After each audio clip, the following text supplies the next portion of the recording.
This is a meandering through the garden.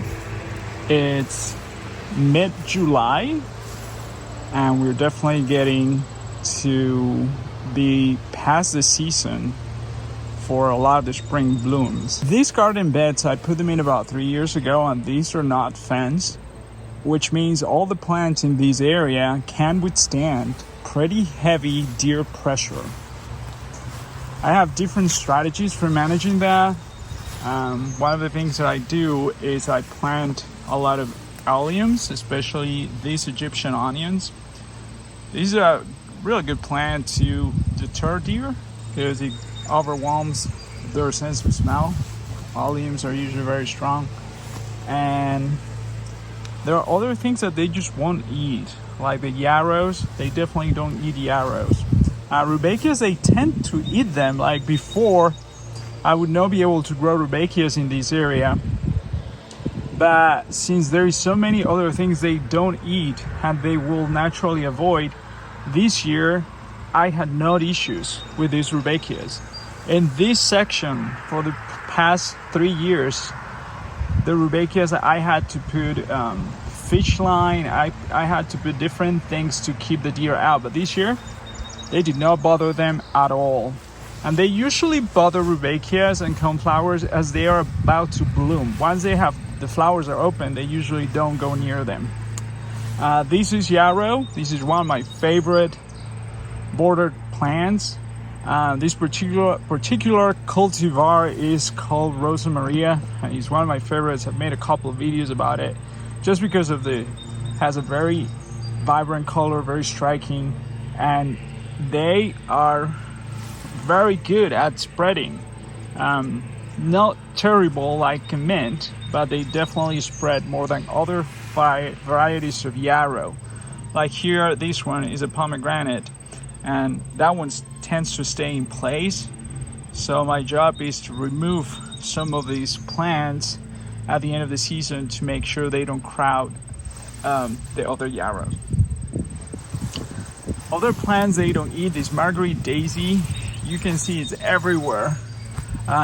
This year it really took off, and one of the reasons why it spreads so readily is because deer won't eat it. This plant, the seeds are usually viable soon after the seed pods have dried. These seeds usually don't store well. They have a short lifespan, but they just spread, they self-seed. The seeds fall all over the place, and they have a tendency to spread. This here is another section. You see there is a Marguerite daisy, some yarrows. Like this is a Rosa Maria yarrow that I bought online. Not nearly as colorful, not nearly as vigorous. So those plants I will probably take out at the end of the season and just make way for the other variety that I have. A different type of feverfew. That is definitely deer resistant. Mountain mints. I grow a lot of mountain mints. This is a pollinator powerhouse. You can see there is bees, there is flies, there is butterflies right there in that little plant. There is different varieties of them. I love to collect them. I love to have as many varieties of mountain mints as I can. You can grow them from seeds. They're really good about germinating even the following season. And they have all different variations. Some different kinds of mints, monardas. There's definitely a mountain mint, very thin leaves, and some other.